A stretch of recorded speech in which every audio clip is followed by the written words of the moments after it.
வணக்கம். இது நியூஸ் 18 தமிழ்நாடு முதல் பார்வை செய்தி தொகுப்பை வழங்குவதற்காக நான் பாலுவேல் சக்கரவர்த்தி. செய்திகளை விரிவாக பார்ப்பதற்கு முன்னர் முதலில் தலைப்புச் செய்திகளை பார்க்கலாம். தமிழகத்தில் கட்டுப்பாடுகளுடன் ஆகஸ்ட் 31ஆம் தேதி வரை ஊரடங்கு நீட்டிப்பு. டீக்கடை, காய்கறி கடைகள் இரவு 7 மணி வரை இயங்க அனுமதி. ஞாயிற்றுக்கிழமைகளில் தளர்வுகளற்ற முடக்கம் தொடரும்.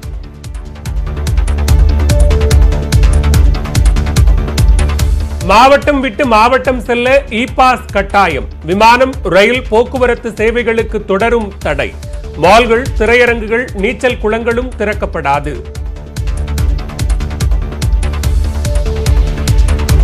தமிழகத்தில் ஒரு வாரத்திற்கு பிறகு 6000த்திற்கும் கீழ் குறைந்தது ஒரு நாள் பாதிப்பு. இதுவரை இல்லாத வகையில் 24 மணி நேரத்தில் 97 பேர் மரணம்.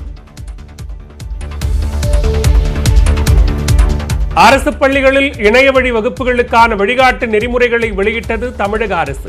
மழலையர் வகுப்புகளுக்கு பாடங்கள் நடத்தக்கூடாது என ஆணை. குமரியில் அண்ணா சிலை பீடத்தில் காவி கொடி கட்டியதற்கு மு.க. ஸ்டாலின், வைகோ, ராமதாஸ் உள்ளிட்டோர் கண்டனம். சட்டம் ஒழுங்கை சீர்குலைக்க நினைத்தால் கடும் நடவடிக்கை என ஓபிஎஸ் எச்சரிக்கை.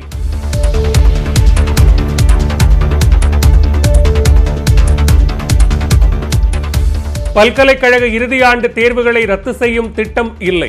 செமஸ்டர் தேர்வுகளை ரத்து செய்தால் மாணவர்களின் எதிர்காலம் பாதிக்கும் என உச்சநீதிமன்றத்தில் யுஜிசி விளக்கம்.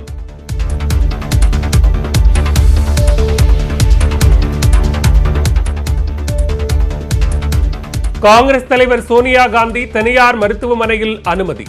உடல்நிலை சீராக இருப்பதாக மருத்துவமனை நிர்வாகம் தகவல்.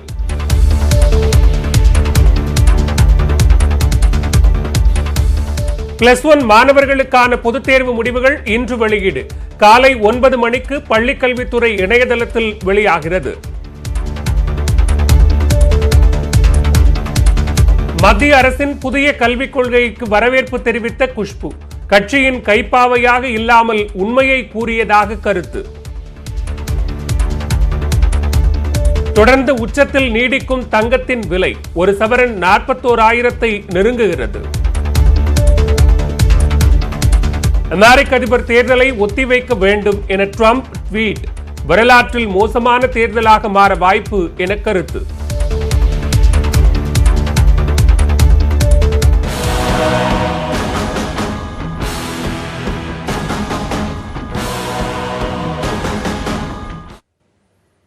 தமிழகத்தில் தற்போது நடைமுறையில் உள்ள கட்டுப்பாடுகளுடன் ஆகஸ்ட் 31ஆம் தேதி வரை ஊரடங்கு நீட்டிக்கப்பட்டுள்ளது. ஆகஸ்ட் மாதத்திலும் ஞாயிற்றுக்கிழமைகளில் தளர்வுகளற்ற ஊரடங்கு அமலில் இருக்கும் என்று அறிவிக்கப்பட்டுள்ளது.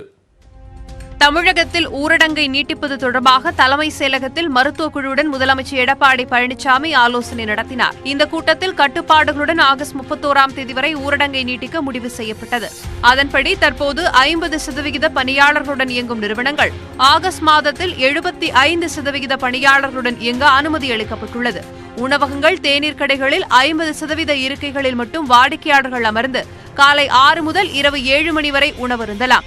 குளிர்சாதன வசதி இருந்தால் அவை இயக்கப்படக்கூடாது. இதேபோல் இனி காய்கறி, மளிகை கடைகள் காலை 6 முதல் இரவு 7 மணி வரை இயங்கும். மற்ற கடைகள் எல்லாம் காலை 10 மணி முதல் இரவு 7 மணி வரை இயங்கலாம். 10,000 ரூபாய்க்கு குறைவாக ஆண்டு வருமானம் உள்ள கோவில்களில் பொதுமக்கள் தரிசனத்திற்கான அனுமதி தொடர்கிறது. அத்தியாவசிய மற்றும் அத்தியாவசியமற்ற பொருட்களை மின் வணிக நிறுவனங்கள் மூலம் வழங்க அனுமதிக்கப்பட்டுள்ளது. 10,000 ரூபாய்க்கும் அதிகமாக வருமானம் உள்ள பெரிய வழிபாட்டு தலங்கள் மற்றும் மாநகராட்சி பகுதிகளில் உள்ள வழிபாட்டு தலங்களுக்கு அனுமதி இல்லை. 5 நபருக்கு மேல் ஒன்று கூட கூடாது என்ற நடைமுறை தொடர்ந்து அமலில் இருக்கும். ரயில் மற்றும் விமான போக்குவரத்தை பொறுத்தவரை தற்போதுள்ள நிலையே தொடரும். அதாவது மெட்ரோ ரயில், மின்சார ரயில் சேவைக்கான தடை தொடர்கிறது. இதேபோல் சர்வதேச விமான போக்குவரத்திற்கான தடையும் நீடிக்கிறது. மாநிலங்களுக்குள்ளும் மாநிலங்களுக்கு இடையேயும் தனியார் மற்றும் பொது போக்குவரத்திற்கும் அனுமதி கிடையாது. மாவட்டம் விட்டு மாவட்டம் செல்லும் போது, வெளி மாநிலம் செல்லும் போதும் இ பாஸ் பெற வேண்டியது கட்டாயமாகும். சுற்றுலா தலங்களுக்கும் வெளியூர் பயணிகள் செல்ல அனுமதி கிடையாது. வணிக வளாகங்கள், ரிசார்ட்டுகள், தங்கும் வசதியுடன் கூடிய ஹோட்டல்களை திறக்க அனுமதி இல்லை. மால்கள், திரையரங்குகள், உடற்பயிற்சி கூடங்கள், நீச்சல் குளங்கள், கேளிக்கை விடுதிகள், மதுக்கூடங்கள் போன்றவற்றை திறக்கவும் அனுமதி இல்லை. பள்ளி, கல்லூரிகள் உள்ளிட்ட கல்வி நிறுவனங்கள் திறக்கப்படாது. அதே சமயம் பள்ளி கல்லூரிகளில் இணையவழி கற்றல் தொடருவதுடன் அதை ஊக்குவிக்கவும் தமிழக அரசு அறிவுறுத்தியுள்ளது. சமூக இடைவெளி, முகக்கவசம் அணிவது உள்ளிட்ட மத்திய அரசின் வழிகாட்டுதலின்படி ஆகஸ்ட் 15 சுதந்திர தின விழா கொண்டாடப்படும். ஜூலை மாதம் போலவே ஆகஸ்டிலும் ஞாயிற்றுக்கிழமைகளில் தளர்வுகளற்ற ஊரடங்கு அமலில் இருக்கும்.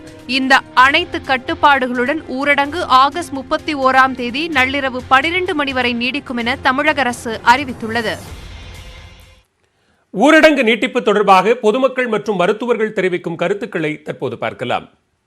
இப்போ நாங்கள் பேங்கிங்கில் இருக்கோம், நாங்கள் லோன் பண்ணுறோம். நாங்கள் பேங்கிங் கிளைண்ட்ஸு, என்னோடய கிளைண்ட்ஸு 3 பேர் 4 பேர் வந்து ஆந்திராவில் இருக்காங்க. இப்போ அவங்க பெரிய அமௌண்ட்டு அப்ரூவல் ஆகி அவங்களால இங்கே வந்து லோன் அவைல் பண்ண முடியல. ஸோ நாங்கள் ப்ராப்பர்ட்டி எல்லாம் எல்லாருமே வந்து அவங்களும் பிஸ்னஸ் பண்ண முடியும், அவங்க அங்கே சஃபர் ஆகிறாங்க. இங்கே பேங்க்கில் லோன் க்ளோஸ் பண்ண முடியும், நாங்கள் இங்கே சஃபர் ஆகிறோம். இப்போ இருக்க சூழ்நிலையை வந்து பார்த்திங்கன்னா ஓரளவுக்கு சுமூகம் தான் போயிட்டுருக்கு. அதனால் ஏதாவது அட்வான்டேஜ் இருந்து பண்ணால் பரவாயில்ல. நான் எந்த அட்வான்டேஜ் இருக்கிற மாதிரி தெரியல. இதனால் வந்து பொருளாதார சீரழிவு ஏற்படுவதை தவிர ஒரு பெனிஃபிட்ஸ் வரும்ன்ட்டு எங்களுக்கு தெரியல. இப்படியே லாக்டவுன்னா இருக்க வாழ்வாதாரம்லாம் எங்கே போகிறது? நாங்களாம் என்ன செய்கிறது? பசியும் பட்னியுமாக தான் இருக்கிறோம்.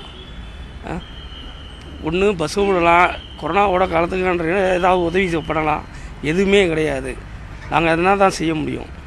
இப்படி லாக்டவுன் எக்ஸ்டெண்ட் பண்ணிக்கிட்டே இருந்தாங்கன்னா எங்களுக்கு வந்து என்ன பண்ணுறதுனே எங்களுக்கு புரியலை. நாங்கள் அன்னாடங்காட்சி தான், தினமும் 50-100க்கு நாங்கள் வெயிலையும் நைட்டு மழையிலையும் எல்லாம் உட்காந்து கஷ்டப்பட்டுட்டு தான் இருக்கோம். இப்போ லாக்டவுன் எக்ஸ்டெண்ட் பண்ணிகிட்டே இருந்தாங்களா எங்களால் ஒன்றும் பண்ண முடியாது.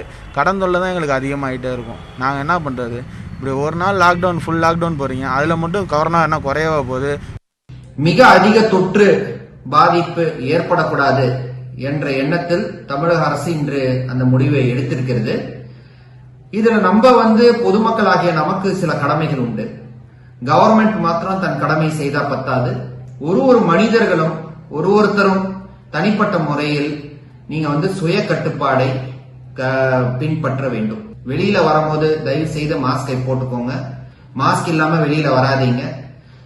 அப்புறம் கை கழுவுறது பாத்தீங்கன்னா வந்து வெளியில போயிட்டு வரும்போதோ உள்ள வரும்போதோ இல்லாட்டி எதையாவது தொடும் போதோ இல்ல மாஸ்கை தொட்டு விட்டு திருப்பி வேற எங்கேயாவது தொடுறதுனாலயோ இல்லாட்டி கைப்பிடிகள், லிப்ட் சுவிட்ச், இந்த படிகள்ல இருக்கிற அந்த பிடிப்புகள், இது எல்லாமே வந்து தொற்று ஏற்படுறதுக்கான வாய்ப்புகள் அதிகமாக இருக்கிறது. தமிழகத்தில் ஒரே நாளில் 5864 பேருக்கு தொற்று உறுதி செய்யப்பட்டதால் மொத்த பாதிப்பு 2,40,000 நெருங்கியுள்ளது. தொற்று அதிகரிப்பு காரணமாக உச்சபட்சமாக ஒரே நாளில் 97 பேர் உயிரிழந்தனர். தமிழக சுகாதாரத்துறை வெளியிட்டுள்ள செய்திக்குறிப்பில் மேலும் 5864 பேருக்கு தொற்று உறுதியானதாகவும் மொத்த பாதிப்பு 2,39,978 அதிகரித்துள்ளதாகவும் தெரிவிக்கப்பட்டுள்ளது. மேலும் 7 நாட்களுக்கு பின்னர் பாதிப்பு எண்ணிக்கை 6000க்கும் கீழ் குறைந்தது. சென்னையில் தொற்று ஓரளவு கட்டுக்குள் உள்ள நிலையில் புதிதாக 1175 பேருக்கு வைரஸ் பாதிப்பு உறுதி செய்யப்பட்டது. இதனால் மொத்த பாதிப்பு எண்ணிக்கை 99,000 நெருங்கியுள்ளது. சென்னை தவிர்த்த பிற மாவட்டங்களில் ஒரே நாளில் 4,689 பேருக்கு தொற்று கண்டறியப்பட்டுள்ளது. செங்கல்பட்டு, திருவள்ளூர், கோவை மாவட்டங்களில் ஒரே நாளில் தலா 300க்கும் மேற்பட்டோர் பாதிக்கப்பட்டுள்ளனர். கொரோனாவால் பாதிக்கப்பட்டு சிகிச்சை பலனின்றி ஒரே நாளில் உச்சபட்சமாக 97 பேர் உயிரிழந்தனர். இதனால் தமிழகத்தில் மொத்த இறப்பு எண்ணிக்கை 3,838 அதிகரித்துள்ளது. தமிழகம் முழுவதும் 5,295 பேர் குணமடைந்து வீடு திரும்பினர். இதுவரை குணமடைந்தோர் விகிதம் 74 விழுக்காடை கடந்து வீடு திரும்பியவர்களின் மொத்த எண்ணிக்கை 1,78,000 தாண்டியுள்ளது. மேலும் ஒரே நாளில் 59,437 பேருக்கு கொரோனா பரிசோதனைகள் மேற்கொள்ளப்பட்டுள்ளன. இதுவரை 25 லட்சத்திற்கும் மேற்பட்டோருக்கு பரிசோதனை செய்யப்பட்டுள்ளது. கொரோனா தொற்றுக்கு ஒரே நாளில் 97 பேர் உயிரிழந்த நிலையில் வரும் காலங்களில் படிப்படியாக மரண விகிதம் குறையும் என்று மருத்துவர்கள் தெரிவிக்கின்றனர். இப்போ இருக்கிற டெத் ரேட்டை பற்றி நம்ம ரொம்ப கவலைப்பட வேண்டிய அவசியம் கிடையாது. இதில் டெஃபினட்டாக நம்ம வந்து அந்த asymptomatic group, presymptomatic group, symptomatic group, then sick group, இந்த 4 குரூப் வராங்க. அதில் இந்த 3 குரூப்போடைய ரேஷியோவை கணிசமான எண்ணிக்கையில் அரசாங்கத்துடைய கடினமான நடவடிக்கைகளால் குறையும் போது டெஃபினட்டாக அந்த டெத் ரேட் கண்டிப்பாக கம்மியாகும். ஒரு சில நாட்களில் கண்டிப்பாக குறைஞ்சிடும். ஊரடங்கு தளர்வு காரணமாக மக்கள் நடமாட்டம் அதிகரித்துள்ளதால் தொற்று ஏற்பட்டுள்ளவர்களை கண்டுபிடிப்பதில் சிக்கல் உள்ளதாக மருத்துவர்கள் கூறுகின்றனர். இவர்களையும் அடையாளம் கண்டு உரிய சிகிச்சை அளித்தால் விரைவில் தொற்று எண்ணிக்கை படிப்படியாக குறையும் என்றும் தெரிவித்துள்ளனர். தமிழகத்தில் அனைத்து மாவட்டங்களிலும் புதிதாக தொற்று ஏற்பட்டுள்ளது. இதில் திருவள்ளூர், செங்கல்பட்டு மற்றும் கோவை ஆகிய மாவட்டங்களில் ஒரே நாளில் தலா 300க்கும் மேற்பட்டோர் பாதிக்கப்பட்டுள்ளனர். மேலும் தென் மாவட்டங்களான மதுரை, விருதுநகர், நெல்லை, தூத்துக்குடி, கன்னியாகுமரி மாவட்டங்களில் தலா 200க்கும் மேற்பட்டோருக்கு புதிதாக தொற்று உறுதியாகியுள்ளது. இருப்பினும் சென்னை தவிர்த்த பிற மாவட்டங்களில் 7 நாட்களுக்கு பின்னர் 5000த்திற்கும் கீழ் பாதிப்பு குறைந்துள்ளது. கொரோனா வைரஸின் முதல் தாக்குதல் நுரையீரல் பகுதி என்பதால் புகைப்பிடிக்கும் நபர்களுக்கு இந்த நோய் எளிதாக பரவும் அபாயம் உள்ளதாக மத்திய அரசும் உலக சுகாதார நிறுவனமும் எச்சரித்துள்ளன.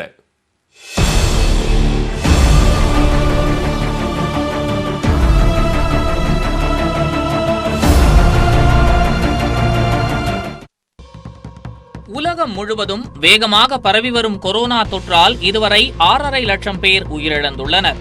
ஏராளமானோர் தீவிர சிகிச்சை பெற்று வருகின்றனர். இந்நிலையில் புகைப்பிடிக்கும் பழக்கம் உள்ளவர்களுக்கு கொரோனா தொற்று எளிதில் பரவும் வாய்ப்பு உள்ளதாகவும் மற்றவர்களை விட இவர்களுக்கு பாதிப்பு அதிகம் ஏற்படக்கூடும் எனவும் உலக சுகாதார நிறுவனம் கூறியிருந்தது. தற்போது மத்திய சுகாதாரத்துறை அமைச்சகமும் இதை உறுதி செய்துள்ளது. புகைப்பிடிப்பவர்கள் சிகரெட் அல்லது பீடியை கையில் பிடித்து வாய்ப்பகுதிக்கு அருகில் கொண்டு செல்வதால் கையிலிருந்து கொரோனா பரவும் வாய்ப்பு உள்ளதாகவும் புகைப்பிடிப்பவர்களால் வெளியிடப்படுகிற புகையை மற்றவர்கள் சுவாசிக்க நேர்ந்தாலும் அவர்களுக்கும் தொற்று எளிதில் பரவும் எனவும் மருத்துவர்கள் தெரிவித்துள்ளனர். ஃப்ரெண்ட்ஸ் சர்க்கிள் 4 பேர் 5 பேர் ஒரு சிகரெட்டை ஷேர் பண்றாங்க, மாறி மாறி யூஸ் பண்றாங்க அப்படின்னு சொல்லும்போது ஒருத்தருடைய கையில இருந்து இன்னொருத்தர் கைக்கு மாற்றம் ஆகும்போது அதுல அந்த குரூப்ல யாராவது ஒருத்தருக்கு கொரோனா இருக்குன்னு சொன்னா ரொம்ப ஈஸியா பரவிடும். அது மாத்திரம் இல்ல, நம்ம உதடுகள்லயும் அதோடைய கான்டாக்ட் வருது. ஸோ இந்த மாதிரி ரொம்ப ஈஸியா ஸ்ப்ரெட் ஆகும். கொரோனா வைரஸின் முதல் தாக்குதல் நுரையீரல் பகுதி என்பதால் மற்ற நபர்களை விட புகைப்பிடிக்கும் பழக்கம் உள்ள நபர்களுக்குத்தான் பாதிப்பு மிக மிக அதிகம் என மருத்துவர்கள் எச்சரித்துள்ளனர். குட்கா, பான் பயன்படுத்தும் பழக்கம் உள்ளவர்களின் உமிழ்நீர் மூலமும் கொரோனா பரவுவதற்கான அதிக வாய்ப்புகள் உள்ளதாக அவர்கள் கூறுகின்றனர். எனவே வேகமாக பரவும் கொரோனா பாதிப்பை கருத்தில் கொண்டு தமிழகத்தில் புகையிலை பயன்பாட்டுக்கான தடையை அரசு முழுமையாக விதிக்க வேண்டும் என புகையிலை கட்டுப்பாட்டுக்கான தமிழக மக்கள் அமைப்பை சேர்ந்த சிரில் அலெக்சாண்டர் வலியுறுத்தியுள்ளார். புகையிலை பிடிப்பவர்களால அது பரவுவதற்கான மற்றவர்களுக்கு பரவுவதற்கான வாய்ப்புகள் நிறைய இருக்குது. அதை தான் WHO சொல்லியிருக்கிறாங்க. இன்றைக்கி சென்ட்ரல் கவர்மெண்ட்டும் எல்லா ஸ்டேட்டுக்கும் ஒரு நோட்டிஃபிகேஷன் அனுப்பிச்சிருக்கிறாங்க. இந்த புகையிலை பொருட்களை முழுமையாக தடை செய்ய வேண்டும், அட்லீஸ்ட் இந்த லாக்டவுன் பீரியட்லையாவது இந்த புகையிலை பொருட்கள் முழுமையாக தடை செய்யப்படணும் அப்படின்னு சொல்லி அனௌன்ஸ் பண்ணியிருக்கிறாங்க. அதை நம்ம தமிழக அரசு உடனடியாக அதை நடைமுறைப்படுத்த வேண்டும். கொரோனா வைரஸ் தொற்று பரவலை கட்டுப்படுத்த தமிழக அரசு பல்வேறு விழிப்புணர்வு ஏற்படுத்தி வந்தாலும் தொற்று பரவ முக்கிய காரணமாக இருக்கும் புகையிலைக்கு அரசு தடை விதிக்க வேண்டும் என்பதே அனைவரின் கோரிக்கையாக உள்ளது. நியூஸ் 18 தமிழ்நாடு செய்திகளுக்காக செய்தியாளர் சாரதா.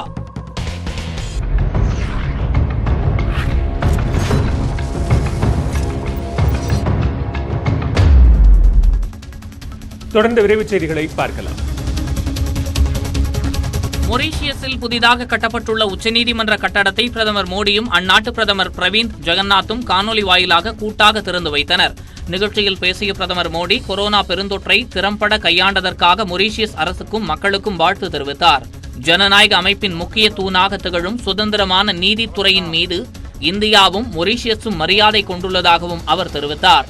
சாகர் எனப்படும் பிராந்தியத்தில் உள்ள அனைவருக்குமான பாதுகாப்பு மற்றும் வளர்ச்சி என்ற இந்தியாவின் இலக்கு குறித்து தான் முதலில் பேசியது மொரீஷியஸுடன் தான் என்றும் பிரதமர் தெரிவித்தார்.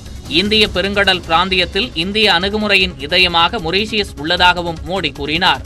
வளர்ச்சிக்கான ஒத்துழைப்பை பொறுத்தவரை படிப்பினைகளை பகிர்ந்து கொள்வதே முக்கிய நோக்கம் என்றும் அவர் தெரிவித்தார். நீண்ட இழுபறிக்கு பின்னர் ஆகஸ்ட் 14 சட்டசபையை கூட்ட அசோக் கெலாட் தலைமையிலான ராஜஸ்தான் அரசுக்கு அம்மாநில ஆளுநர் கல்ராஜ் மிஸ்ரா அனுமதி வழங்கியிருக்கிறார். காங்கிரஸ் அரசுக்கு உள்ள பெரும்பான்மையை நிரூபிக்க பேரவையை கூட்ட அனுமதிக்க வேண்டும் என முதலமைச்சர் அசோக் கெலாட் கடந்த வாரம் ஆளுநரிடம் கோரிக்கை வைத்தார். ஆனால் 21 நாட்களுக்கு முன்பே நோட்டீஸ் தர வேண்டும் எனவும் உடனடியாக பேரவையை கூட்ட முகாந்திரம் இல்லை என்றும் கூறி கெலாட்டின் கோரிக்கையை கல்ராஜ் மிஸ்ரா நிராகரித்தார். விடாப்பிடியாக ஆளுநரை கெலாட் தொடர்ந்து வலியுறுத்தி வந்த நிலையில் ஆகஸ்ட் 14 பேரவையை கூட்ட அனுமதி வழங்கப்பட்டிருக்கிறது. கொரோனா தடுப்பு விதிகளை தவறாமல் பின்பற்ற வேண்டும் எனவும் ஆளுநர் முதலமைச்சருக்கு உத்தரவிட்டிருக்கிறார். செப்டம்பர் மாதத்தில் திட்டமிட்டபடி பல்கலைக்கழக இறுதி ஆண்டு செமஸ்டர் தேர்வுகள் நடைபெறும் என பல்கலைக்கழக மானியக் குழு தெரிவித்துள்ளது. கொரோனா ஊரடங்கை சுட்டிக்காட்டி செமஸ்டர் தேர்வுகளை ரத்து செய்ய கோரி உச்சநீதிமன்றத்தில் மாணவர்கள் சார்பில் வழக்கு தொடரப்பட்டது. இந்த வழக்கில் பிரமாண பத்திரம் தாக்கல் செய்துள்ள UGC பல்கலைக்கழக இறுதி ஆண்டு செமஸ்டர் தேர்வுகளை ரத்து செய்யும் திட்டம் இல்லை என குறிப்பிட்டுள்ளது. தேர்வுகளை ரத்து செய்தால் மாணவர்களின் எதிர்காலத்தில் சரி செய்ய முடியாத பாதிப்பை ஏற்படுத்திவிடும் எனவும், எனவே திட்டமிட்டபடி செப்டம்பரில் செமஸ்டர் தேர்வுகள் நடைபெறும் என தெரிவித்துள்ளது. ஆந்திராவில் 2வது நாளாக 10,000க்கும் மேற்பட்ட புதிய கொரோனா பாதிப்புகள் கண்டறியப்பட்டுள்ளது. கடந்த 24 மணி நேரத்தில் ஆந்திராவின் பல்வேறு மாவட்டங்களிலும் கொரோனா அதிவேகத்தில் பரவி வருகிறது.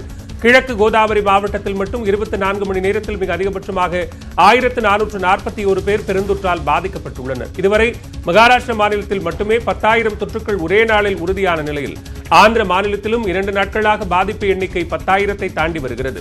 கடந்த 24 மணி நேரத்தில் அம்மாநிலத்தில் 10,167 பேருக்கு கொரோனா உறுதியாகியுள்ளது. ஒரே நாளில் 68 பேர் உயிரிழந்தனர்.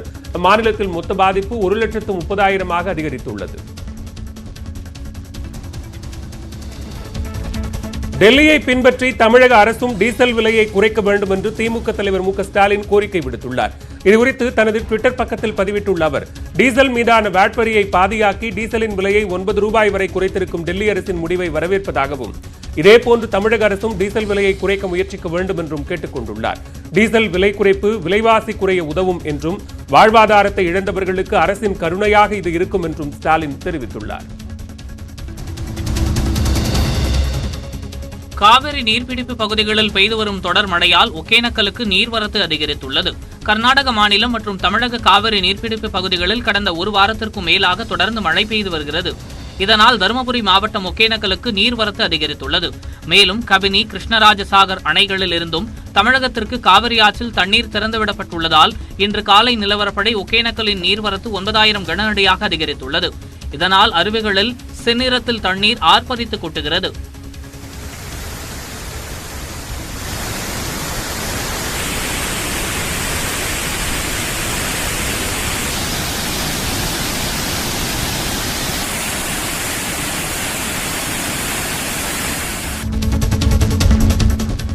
எம்ஜிஆர் சிலைக்கு மாலை அணிவிக்கும் நிகழ்ச்சியில் முன்னாள் அமைச்சர் PV ரமணா கலந்து கொண்ட போது ஏராளமான அதிமுகவினர் அங்கு திரண்டதால் திருவள்ளூர் பகுதியே கூட்ட நெரிசலில் திக்குமுக்காடியது.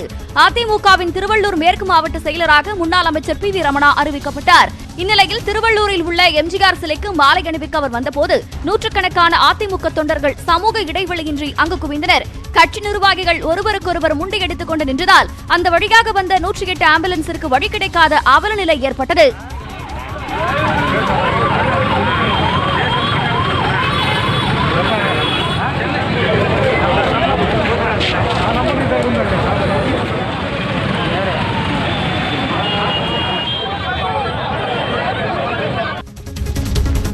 மதுரையில் டாஸ்மாக் கடைகளுக்கு வரும் வாடிக்கையாளர்களை கவர நூதன முயற்சிகளை டாஸ்மாக் நிர்வாகம் மேற்கொண்டு வருகிறது.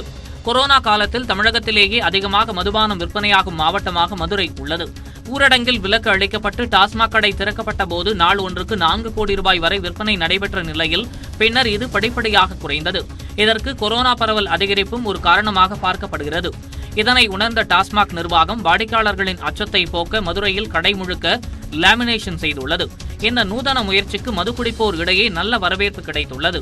வெற்றி கொரோனா தானே இது வரும், அப்படிங்கும்போது பிளாஸ்டிக் பேப்பர்னால அதை தாண்டி உள்ளே போகாதுல. மாஸ்க் போடுறது இது ஒரு சேஃப்டி, மக்கள் சேஃப்டிக்கு தான் எல்லாமே. மேலும் மேலும் எல்லா கடையிலும் இப்படி வச்சுட்டா வாங்க வர பொதுமக்களுக்கு சேஃப்டி. தமிழகத்தில் ஓடை புறம்போக்கு நிலங்கள் ஆக்கிரமிப்பு மீது நடவடிக்கை எடுக்காத தமிழக அரசிற்கு சென்னை உயர்நீதிமன்றம் கண்டனம் தெரிவித்துள்ளது. தருமபுரி மாவட்டம் சின்னமான சாவடியில் உள்ள ஓடை புறம்போக்கு நிலத்தில் ஆக்கிரமிப்புகளை அகற்றக்கோரி தருமபுரியைச் சேர்ந்த கலையரசு என்பவர் சென்னை உயர்நீதிமன்றத்தில் வழக்கு தொடர்ந்தார். இந்த வழக்கு நீதிபதிகள் MM சுந்தரேஷ் மற்றும் ஹேமலதா அடங்கிய அமர்வில் விசாரணைக்கு வந்தது. அப்போது தமிழகம் முழுவதும் உள்ள ஓடை புறம்போக்கு நிலங்களில் அதிக அளவில் ஆக்கிரமிப்பு நடப்பதாக தினமும் நாளிதழ்களில் செய்தி வருவதாக தெரிவித்த நீதிபதிகள் ஆக்கிரமிப்புகளுக்கு துணை போகும் அதிகாரிகள் மீது ஏன் துறை ரீதியாக நடவடிக்கை எடுக்கவில்லை என தமிழக அரசுக்கு கேள்வி எழுப்பினர்.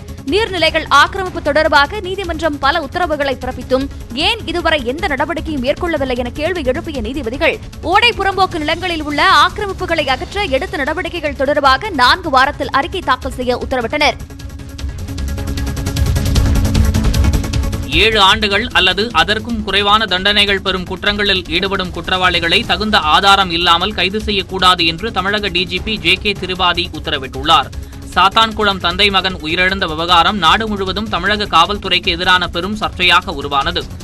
இந்த நிலையில் உச்சநீதிமன்ற உத்தரவை மேற்கோள் காட்டி தமிழக டிஜிபி ஜே.கே. திரிபாதி புதிய உத்தரவை பிறப்பித்துள்ளார். அதன்படி 7 ஆண்டுகள் அல்லது அதற்கும் குறைவான தண்டனைகள் பெறும் குற்றங்களில் ஈடுபடுபவர்களை தகுந்த காரணங்கள் அல்லது முகாந்திரம் இல்லாமல் கைது செய்யக்கூடாது என்று குறிப்பிடப்பட்டுள்ளது. குற்றவாளிகள் கைது செய்யப்படுவதற்கான அவசியம் ஏற்பட்டால் அதனை எழுத்து மூலமாக பதிவு செய்த பின்பே கைது செய்ய வேண்டும் எனவும் உத்தரவிடப்பட்டுள்ளது. இதனை முறையாக செய்யாத விசாரணை அதிகாரிகள் மீது துறை ரீதியாக நடவடிக்கை எடுக்கப்படும் எனவும் எச்சரிக்கை விடுக்கப்பட்டுள்ளது.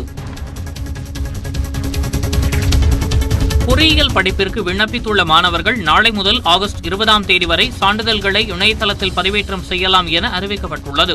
இது தொடர்பாக உயர்கல்வித்துறை அமைச்சர் கே.வி. அன்பழகன் வெளியிட்டுள்ள அறிக்கையில், பொறியியல் மாணவர் சேர்க்கைக்கு இதுவரை 1,21,008 பேர் விண்ணப்பித்துள்ளதாக தெரிவிக்கப்பட்டுள்ளது. கொரோனா தொற்றிலிருந்து மாணவர்களை பாதுகாக்க இணையதளம் மூலம் சான்றிதழ் பதிவேற்றம் மற்றும் சான்றிதழ் சரிபார்ப்புக்கு வழிவகை செய்யப்பட்டுள்ளதாக குறிப்பிட்டுள்ளார். இதன்படி www.tneaonline.org என்ற இணையதள பக்கத்தில் மாணவர்கள் சான்றிதழ் பதிவேற்றம் செய்யலாம் என்று தெரிவிக்கப்பட்டுள்ளது. மத்திய அரசின் மும்மொழிக் கொள்கையை ஏற்க மாட்டோம் என தமிழக அரசு உறுதியாக தெரிவிக்க வேண்டும் என்று திமுக மாவட்ட செயலாளர்கள் கூட்டத்தில் தீர்மானம் நிறைவேற்றப்பட்டுள்ளது. சட்டமன்ற தேர்தல் நெருங்குவதை முன்னிட்டு திமுக மாவட்ட செயலாளர்கள், நாடாளுமன்ற உறுப்பினர்கள் மற்றும் சட்டமன்ற உறுப்பினர்களின் ஆலோசனைக் கூட்டம் அக்கட்சியின் தலைவர் மு.க. ஸ்டாலின் தலைமையில் நடைபெற்றது. காணொலி காட்சி வாயிலாக நடைபெற்ற இந்த கூட்டத்தில் 4 தீர்மானங்கள் நிறைவேற்றப்பட்டுள்ளன. சுற்றுச்சூழல் தாக்கறிக்கை 2020 திரும்பப் பெற வேண்டும் என்றும், நாடாளுமன்றம் கூடிய பிறகு உரிய விவாதம் நடத்தி முடிவு செய்ய வேண்டும் என்றும் தீர்மானம் நிறைவேற்றப்பட்டுள்ளது. அதேபோன்று பொதுப்பட்டியலில் உள்ள கல்வியை மாநில பட்டியலில் சேர்க்க வேண்டும் என்றும், சமூக நீதி மற்றும் மாநில உரிமைகளை புறக்கணித்து ஒருதலை பட்சமான புதிய கல்விக் கொள்கையை ஏற்க மாட்டோம் என்றும் தமிழக அரசு அறிவிக்க வேண்டும் என்றும் திமுக கூட்டத்தில் தீர்மானம் நிறைவேற்றப்பட்டுள்ளது. ஆந்திர மாநிலம் அனந்த்பூர் மாவட்டத்தில் வெள்ள நீரில் அடித்து செல்லப்பட்ட காரை கிராம மக்கள் துணிச்சலுடன் மீட்டனர். அனந்தபுரம் சுற்றுவட்டாரத்தில் கடந்த சில நாட்களாக தொடர்ந்து கனமழை பெய்து வருகிறது. இதன் காரணமாக குத்தி என்ற ஏரியில் தண்ணீர் நிரம்பி கால்வாய் வழியே மழைநீர் பெருக்கெடுத்து வருகிறது. இந்நிலையில் கால்வாயின் குறுக்கே உள்ள தரைப்பாலம் வழியே கார் ஒன்று கடக்க முயல பெருக்கெடுத்து ஓடிய தண்ணீர் காரை நீண்ட தூரத்திற்கு இழுத்து சென்றது. இதனை கண்டு அக்கம் பக்கத்தில் இருந்தவர்கள் சத்தமிட ஊர் மக்கள் திரண்டு காரையும் காரில் இருந்த 2 பேரையும் மீட்டனர்.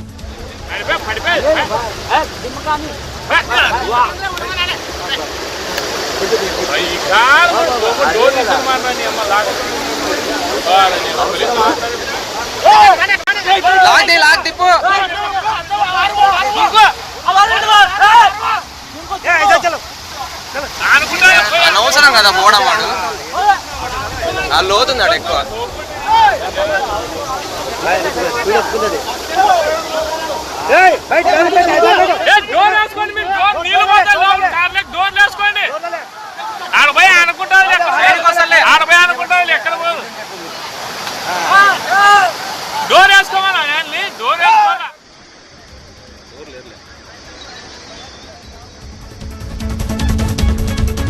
சென்னையை அடுத்த அம்பத்தூர், பாடி உள்ளிட்ட பகுதிகளில் பொதுமக்களிடம் கொள்ளையர்கள் வழிப்பறியில் ஈடுபடும் சிசிடிவி காட்சி வெளியாகியுள்ளது.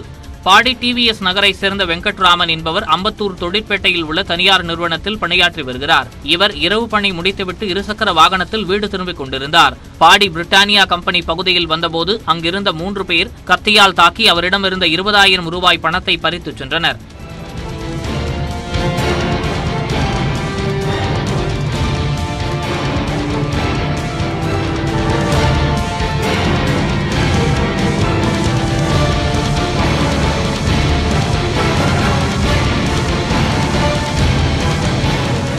இதேபோல் திருமுல்லை வாயில் பகுதியில் சாலையில் சென்ற நபர் ஒருவரிடம் கொள்ளையர்கள் சிலர் வழிப்பறி செய்துள்ளனர். இந்த காட்சிகள் அப்பகுதிகளில் பொருத்தப்பட்டிருந்த சிசிடிவி கேமராக்களில் பதிவாகியுள்ளன. தென்காசியில் வனத்துறையினரால் விசாரணைக்கு அழைத்துச் சென்றபோது உயிரிழந்த விவசாயியின் உடலை மறுபிரேத பரிசோதனை செய்ய உயர்நீதிமன்ற மதுரை கிளை உத்தரவிட்டுள்ளது. கடையம் அருகே உள்ள வாகை குளத்தில் நிலத்தில் மின்வேலி அமைத்தது தொடர்பான புகாரில் விவசாயி அணைக்கரை முத்து கடந்த 22ஆம் தேதி வனத்துறையினர் விசாரணைக்கு அழைத்துச் செல்லப்பட்ட நிலையில் உயிரிழந்தார். அவரது உடல் அவசரமாக பிரேத பரிசோதனை செய்யப்பட்டதாக உறவினர்கள் குற்றம் சாட்டினர். இந்நிலையில் அணைக்கரை முத்துவின் உடலை பிரேத பரிசோதனை செய்ய கோரியும் சிபிசிஐடி விசாரணைக்கு உத்தரவிடக் கோரியும் அவரது மனைவி பாலம்மாள் தாக்கல் செய்த மனு நீதிபதி பொங்கியப்பன் முன்பு விசாரணைக்கு வந்தது. அப்போது மறு பிரேத பரிசோதனைக்கு உத்தரவிட்ட நீதிபதி மறு பிரேத பரிசோதனை நெல்லை மற்றும் தூத்துக்குடி அரசு மருத்துவமனை தடயவியல் துறை தலைவர்கள் உள்ளிட்ட 3 பேர் தலைமையில் நடைபெற வேண்டும் என்று உத்தரவிட்டார். கொடைக்கானலில் அனுமதியின்றி ஏரியில் மீன்பிடித்தது தொடர்பாக வழக்கில் நடிகர்கள் சூரி, விமல் ஆகியோரை அழைத்து வந்த வாகனங்களையும் போலீசார் பறிமுதல் செய்தனர். கொடைக்கானலில் பாதுகாக்கப்பட்ட வனப்பகுதியான பேரிஜம் ஏரிக்கு அனுமதியின்றி சென்று அங்கு மீன்பிடித்தது தொடர்பாக சூரி, விமல் உள்ளிட்டோர் மீது வழக்கு பதிவு செய்யப்பட்டுள்ளது. இந்நிலையில் அவர்களை கொடைக்கானலுக்கு அழைத்து வந்த வடகவுஞ்சியை சேர்ந்த கருப்பிச்சிநாதன் என்பவருடைய வாகனமும் அவர்களுக்கு பேரிஜத்திலிருந்து உணவு கொண்டு சென்ற வாகனத்தையும் போலீசார் பறிமுதல் செய்தனர். மேலும் நடிகர்களின் வாகனம் யார் வீட்டில் நிறுத்தப்பட்டது என்பது குறித்தும் விசாரணை நடத்தப்பட்டு வரும் நிலையில் இந்த வழக்கில் தொடர்புடைய காதர் பாட்ஷா என்பவர் மீதும் வழக்கு பதிவு செய்யப்பட்டுள்ளது. பிரபல மலையாள நடிகர் அனில் முரளி கேரளாவில் கல்லீரல் பாதிப்பால் திடீர் என உயிரிழந்தார். அவருக்கு வயது 51. சின்னத்திரையில் தன்னுடைய கலை பயணத்தை தொடங்கிய அனில் முரளி 1993 திரையுலகில் அறிமுகமானார். தமிழ், மலையாளம், தெலுங்கு உள்ளிட்ட மொழிகளில் 200க்கும் மேற்பட்ட படங்களை நடித்திருக்கிறார். தனி ஒருவன், நிமிர்ந்து நில், கொடை உள்ளிட்ட படங்களில் முக்கிய வேடங்களில் நடித்தவர் அனில் முரளி. மறைந்த அனில் முரளிக்கு சுமா என்ற மனைவியும் ஆதித்யா, அருள்நிதி என்ற 2 குழந்தைகள் உள்ளனர். அனிலின் மறைவு மலையாள திரையுலகில் அதிர்ச்சி ஏற்படுத்தியுள்ளது. காங்கிரஸ் தலைவர் சோனியா காந்தி மருத்துவமனையில் அனுமதிக்கப்பட்டுள்ளார். டெல்லியில் உள்ள சர் கங்காராம் மருத்துவமனையில் அனுமதிக்கப்பட்டுள்ள அவர் வழக்கமான மருத்துவ பரிசோதனைகளுக்காக அனுமதிக்கப்பட்டுள்ளதாக மருத்துவமனை நிர்வாகம் தெரிவித்துள்ளது. சோனியா காந்தியின் உடல்நிலை தற்போது சீராக உள்ளதாகவும் மருத்துவமனை நிர்வாகம் தெரிவித்துள்ளது. அமெரிக்காவில் மக்கள் பாதுகாப்பாகவும் முறையாகவும் வாக்களிக்கும் வகையில் அதிபர் தேர்தலை ஒத்திவைக்கலாம் என அதிபர் ட்ரம்ப் ஆலோசனை தெரிவித்துள்ளார். இதுகுறித்து தனது ட்விட்டர் பக்கத்தில் பதிவிட்டுள்ள ட்ரம்ப், தபால் மூலம் வாக்களிப்பது 2020 தேர்தலை வரலாற்றில் மிக மோசடியான தேர்தலாக மாற்றிவிடும் என்றும் அது அமெரிக்காவிற்கு பெரும் சங்கடத்தை ஏற்படுத்தும் என்றும் கூறியுள்ளார். இதனால் மக்கள் பாதுகாப்பாகவும் முறையாகவும் வாக்களிக்கும் வகையில் தேர்தலை ஒத்திவைக்கலாம் என ட்ரம்ப் பதிவிட்டுள்ளார். 11ஆம் வகுப்பு பொதுத் தேர்வு முடிவு இன்று காலை 9:30 மணிக்கு வெளியாகிறது. மாணவர்கள் www.tnresults.nic.in மற்றும் www.dge1.tn.nic.in என்ற இணையதளங்கள் மூலம் தங்களுடைய பதிவு எண், பிறந்த தேதி, மாதம், ஆண்டை பதிவு செய்து தேர்வு முடிவுகளை மதிப்பெண்களுடன் பார்க்க வழிவகை செய்யப்பட்டுள்ளது. அத்துடன் பள்ளிகளில் சமர்ப்பித்த உறுதிமொழி படிவத்தில் உள்ள செல்போன் எண்ணுக்கு SMS மூலமாக தேர்வு முடிவு அனுப்பப்படும். இதேபோன்று தனித் தேர்வர்கள் ஆன்லைனில் விண்ணப்பிக்கும் போது வழங்கிய செல்போன் எண்ணுக்கும் தகவல் அனுப்பப்படும். மேலும் கடந்த 27ஆம் தேதி நடைபெற்ற +2 மறுதேர்வு முடிவுகளும் இன்று வெளியிடப்படுகிறது. LIC நிறுவனம் 2019-2020 ஆண்டுக்கான நிதிநிலை அறிக்கையை வெளியிட்டுள்ளது. இதன்படி புதிய வாடிக்கையாளர்கள் மூலமான வர்த்தகம் 25.7% உயர்ந்துள்ளது. முதலாண்டு பிரீமியமாக இதுவரை இல்லாத வகையில் 1,77,977 கோடி வசூலாகியுள்ளது. ஆண்டு பிரீமிய வருவாயாக 3,79,062 கோடியை பெற்று கடந்த ஆண்டை காட்டிலும் 12.42% வளர்ச்சியடைந்துள்ளது. நிறுவனத்தின் மொத்த வருவாய் கடந்த ஆண்டை காட்டிலும் 9.83% வளர்ச்சியடைந்து 6,15,882 கோடியாக உள்ளது.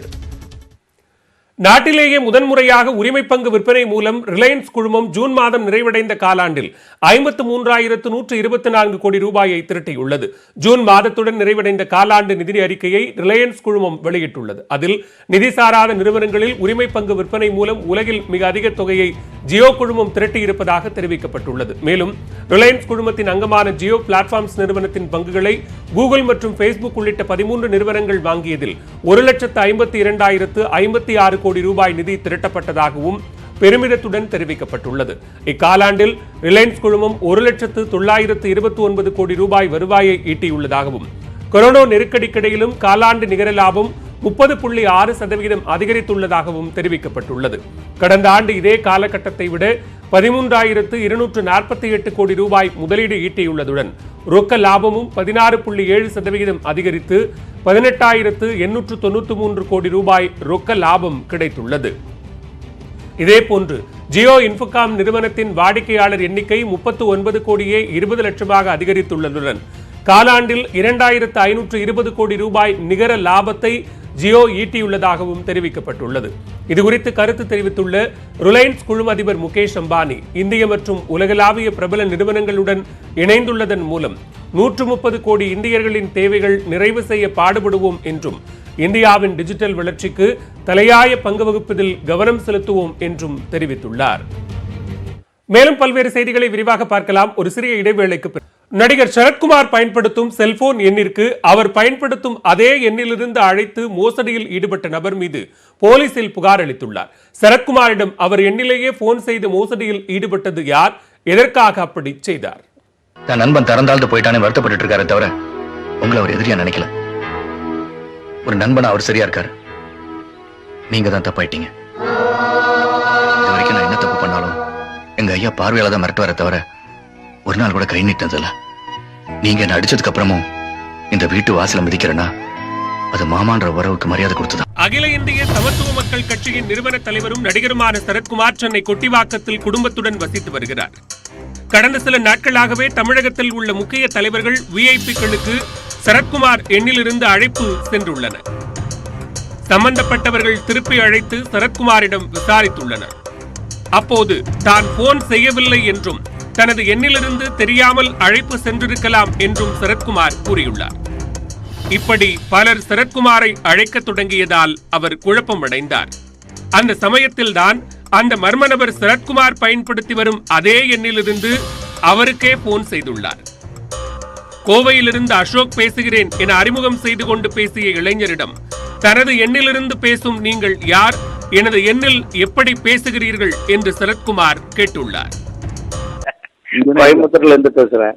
கோயம்புத்தூர்ல இருந்து பேசுறீங்க, யாரு, என்ன பண்றீங்க? நான் வந்து சாஃப்ட்வேர் இன்ஜினியரா இருக்கிறேன். சாஃப்ட்வேர் இன்ஜினியர் இருந்துட்டு என் நம்பரை டூப்ளிகேட் பண்ணி அதுல இருந்து பேசுறீங்களா? இல்ல சார், அந்த மாதிரி தப்பான இருக்காதுங்க. நீங்க எடுக்கல சொல்லி அந்த மாதிரி பண்ணேன். எதுல சார்? எதுல என்ன பண்ணீங்க? நீங்க போன் எடுக்கல சொல்லி உங்க நம்பர் செட் பண்ணி இந்த மாதிரி டூப்ளிகேட் பண்ணி அடிச்சேன். எது நம்பர் பண்ண அடிக்காதுங்க சார். எப்படி டூப்ளிகேட் பண்ணி அடிப்பீங்க? அது நான் அதான் உங்ககிட்ட சொல்லிட்டே இருக்கிறேன். டாக்டர் ஒரு பேர் சொல்றேன், அந்த நீங்க இந்த லோட் பண்ணீங்கன்னா அது நீங்க எந்த நம்பர் செட், உங்களுக்கு என்ன நம்பர் பிடிக்குதோ அந்த நம்பர் செட் பண்ணலாம். அந்த நம்பர் இன்னும் நம்பர் பண்ணுவீங்களா நீங்க? உங்க பேர் என்ன? என் பேர் அசோக் சார். இணையத்தில் கொட்டி கிடக்கும் சில மென்பொருள்கள் மூலமாக வேறு சிம் கார்டை பயன்படுத்தி அழைத்தாலும் விஐபிக்களின் எண் டிஸ்பிளே ஆகும்படி செய்ய முடியும் என்பது இந்த வழக்கில் அம்பலமாகியுள்ளது. டூப்ளிகேட் கால் குறித்து சென்னை பெருநகர காவல்துறையில் சரத்குமார் புகார் அளித்துள்ளார். புகாரை பெற்றுக்கொண்ட போலீசார் டூப்ளிகேட் கால் செய்த நபருக்கு சரத்குமார் எண் எப்படி கிடைத்தது, அவருடைய உண்மையான பெயர் அசோக் தானா, அவர் கோவையில் இருந்துதான் பேசினாரா என்பது குறித்து விசாரித்து வருகின்றனர். சரத்குமார் குரலில் அவர் எண்ணிலிருந்து வேறு யாருக்கும் கால் மோசடி செய்துள்ளாரா என்றும் விசாரித்து வருகின்றனர். சரத்குமாருக்கு வந்த டூப்ளிகேட் கால் விவகாரத்தை தொடர்ந்து விஐபிக்களின் பெயரில் அழைப்பு மோசடி செய்பவர்கள் மீது கடும் நடவடிக்கை எடுக்கப்படும் என்று சென்னை மாநகர காவல் ஆணையர் மகேஷ்குமார் அகர்வால் எச்சரிக்கை விடுத்துள்ளார். போலி அழைப்பு மோசடி கும்பல் செயல்படுவது எப்படி? இதுக்கான அப்ளிகேஷன்ஸ் வந்து, அதாவது மொபைல் அப்ளிகேஷன்ஸ் நிறைய வந்து ஆன்லைனில் கிடைக்குது, ப்ளே ஸ்டோர்லையும் கிடைக்குது அப்படின்னு சொல்லலாம். ஸோ இந்த அப்ளிகேஷன் என்ன பண்ணோம் அப்படின்னா வந்து, அது ஒன்ஸ் ஒருத்தவங்க மொபைலில் இன்ஸ்டால் பண்ணிட்டாங்க அப்படின்னா அந்த அப்ளிகேஷன் மூலிமா யாருக்கு வேணால் அவங்க கால் பண்ணலாம். இதில் என்ன ஒரு பியூட்டின்னு பார்த்தீங்க அப்படின்னா, யாருக்கு நீங்கள் கால் பண்ணுறீங்களோ அவங்களுக்கு என்ன காலர் ஐடி டிஸ்பிளே வரணும் அப்படின்றத நீங்களே ஸ்பெசிஃபை பண்ணலாம். இப்போ நான் வந்து டேரெக்டாக உங்களுக்கு கால் பண்ணேன் அப்படின்னா என்னோட நம்பர் தான் அங்கே டிஸ்பிளேவாக வரும். பட் இந்த அப்ளிகேஷன் மூலிமா கால் பண்ணும்போது அது யாரோட நம்பர் டிஸ்பிளேவாக வரணும்னு கேட்கும். ஸோ அதில் வந்து நான் உங்களோட நம்பரே கொடுத்துட்டேன் அப்படின்னா உங்களுக்கு வர கால்ஸ் வந்து காலர் ஐடியில் உங்கள் நம்பரே டிஸ்பிளே வரதுக்கான வாய்ப்பு நிறைய இருக்குது. அந்த மாதிரி நிறைய அப்ளிகேஷன்ஸ் இருக்குன்னு சொல்லலாம். அது தவிர பார்த்தீங்கன்னா இந்த அப்ளிகேஷன்ஸ் வந்து நெட்டில் நிறைய இடத்துல இருக்குது. இது ஒரு அப்ளிகேஷன் மூலிமா தான் இந்த பிரச்சனை அப்படின்றது நிறைய அப்ளிகேஷன் நிறைய நேம்ஸில் இருக்குது. இன்ஃபேக்ட் இந்த அப்ளிகேஷனை யூஸ் பண்ணி ஒரு மேல் வந்து ஃபீமேல் வாய்ஸில் பேசலாம், ஃபீமேல் வந்து ஒரு மேல் வாய்ஸில் பேசலாம். அதுக்கான ஆப்ஷனும் இருக்குது அப்படின்னு சொல்லலாம். இந்த அப்ளிகேஷன் ஃப்ரீயாக அவைலபிளாக இருக்குது அப்படின்றதுனால இது ஒரு லீகல் அப்ளிகேஷன் அப்படின்றது கிடையாது. இந்தியா பொறுத்த வரைக்கும் இது ஒரு இல்லீகல் அப்ளிகேஷனே சொல்லலாம். நமது எண்ணிலிருந்து நமக்கே அழைப்பு வரும்போது நாம் என்ன செய்ய வேண்டும்? இதை யாராவது யூஸ் பண்ணிட்டு அதுக்கப்புறம் எனக்கு தெரியாது, நான் தெரியாமல் பண்ணிட்டேன் அப்படின்னு யாருமே சொல்ல முடியாது. Because ignorance of law is not an excuse. So முடிஞ்ச வரைக்கும் இந்த அப்ளிகேஷன்ஸ் யாரும் யூஸ் பண்ணாதீங்க. அதையும் மீறி யாராவது யூஸ் பண்ணாங்க அப்படின்னு தெரிஞ்சது அப்படின்னா இமீடியட்டாக ஸ்டேஷனில் கம்ப்ளைண்ட் கொடுத்தாங்க அப்படின்னா இதை ட்ராக் பண்ணுறதுக்கான வழிமுறைகளும் இருக்குது. அதை யூஸ் பண்ணி அவங்க மேலே ஆக்ஷன் எடுக்கிறதுக்கான வாய்ப்புகள் நிறையா இருக்குன்னு சொல்லலாம். நாளுக்கு நாள் புதிதாக மோசடிகள் அரங்கேறி வரும் நிலையில் நடிகர் சரத்குமார் எதிர்கொண்டு வரும் இந்த விவகாரத்தில் காவல்துறை கடும் நடவடிக்கை எடுக்க வேண்டும் என்பதே அனைவரது எதிர்பார்ப்பு. 1 முதல் 8ஆம் வகுப்பு வரையிலான மாணவர்களுக்கு 1.5 மணி நேரமும் 9 முதல் 12ஆம் வகுப்பு வரையிலான மாணவர்களுக்கு 3 மணி நேரமும் ஆன்லைன் வகுப்புகள் நடத்த தமிழக அரசு உத்தரவிட்டுள்ளது. தமிழகத்தில் ஆன்லைன் வகுப்புகளுக்கான வழிகாட்டு நெறிமுறைகளை பள்ளிக்கல்வித்துறை வெளியிட்டுள்ளது. அதன்படி முழுமையான இணையவழி, பகுதி நேர இணையவழி மற்றும் ஆஃப்லைன் என 3 வழிகளில் பாடங்களை நடத்த திட்டமிடப்பட்டுள்ளது. அதில் 1 முதல் 8ஆம் வகுப்பு வரையிலான மாணவர்களுக்கு நாள் ஒன்றுக்கு 30 முதல் 45 நிமிடங்கள் வரை 2 முறை ஆன்லைன் வகுப்புகள் நடத்தலாம். 9 முதல் 12ஆம் வகுப்பு வரையிலான மாணவர்களுக்கு 4 முறைக்கு மிகாமல் ஆன்லைன் வகுப்புகள் சுமார் 3 மணி நேரம் இருக்க வேண்டும் என்று தெரிவிக்கப்பட்டுள்ளது. 45 நிமிடங்களுக்கு மேல் ஆன்லைன் வகுப்புகள் நடைபெறக்கூடாது எனவும், மாற்றுத்திறனாளி மாணவர்களுக்கு இன்னும் குறைவான நிமிடங்களிலேயே வகுப்புகள் நடத்தப்பட வேண்டும் என்றும் அறிவித்துள்ளது. ஒவ்வொரு வகுப்பு முடிந்த பின்பும் 10 முதல் 15 நிமிடங்கள் வரை இடைவெளி வழங்கப்பட வேண்டும் என்றும், ஆன்லைன் வகுப்புகளுக்கு மாணவர்களை கட்டாயப்படுத்தக்கூடாது என்றும் குறிப்பிடப்பட்டுள்ளது. நாளொன்றுக்கு ஒரு ஆசிரியர் 6 ஆன்லைன் வகுப்புகள் மட்டுமே எடுக்க வேண்டும் என்றும், வாரத்திற்கு 28 வகுப்புகள் மட்டுமே நடத்த வேண்டும் என்றும் உத்தரவிடப்பட்டுள்ளது. எல்கேஜி மற்றும் யுகேஜி வகுப்புகளுக்கு ஆன்லைனில் பாடம் நடத்தக்கூடாது என்றும் தமிழக அரசு உத்தரவிட்டுள்ளது. அனைத்து வேலை நாட்களிலும் காலை 9 மணி முதல் மாலை 5 மணி வரை மட்டுமே வகுப்புகள் நடத்தப்பட வேண்டும் என்றும் அறிவுறுத்தப்பட்டுள்ளது. அதேபோன்று வீட்டு பள்ளிகள் திட்டத்தின் மூலம் ஆகஸ்ட் 3ஆம் தேதி முதல் தனியார் தொலைக்காட்சிகளில் பாடங்கள் ஒளிபரப்பப்படும் என்றும் தெரிவிக்கப்பட்டுள்ளது.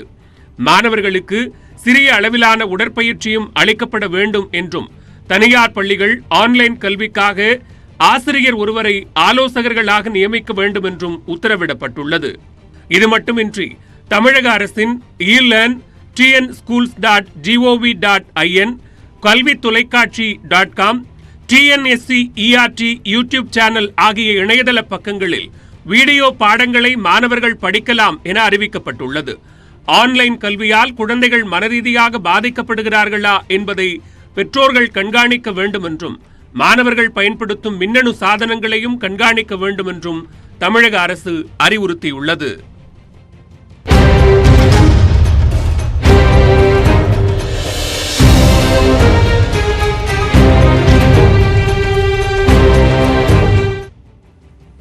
மத்திய அரசு ஒப்புதல் அளித்துள்ள புதிய கல்விக் கொள்கைக்கு ஆதரவும் எதிர்ப்பும் எழுந்துள்ளது. முழுமையான அறிக்கை கிடைத்த பிறகு அடுத்த கட்ட நடவடிக்கை எடுக்கப்படும் என்று தமிழக அரசு தெரிவித்துள்ளது. புதிய கல்விக் கொள்கையின்படி உயர்கல்வியில் பாடச்சுமையை குறைக்க உள்ளதால் மாணவர்களின் மன அழுத்தம் குறையும் என்றும், அவர்களின் சிந்தனை திறன் அதிகரிக்கும் என்றும் கல்வியாளர்கள் கூறுகின்றனர்.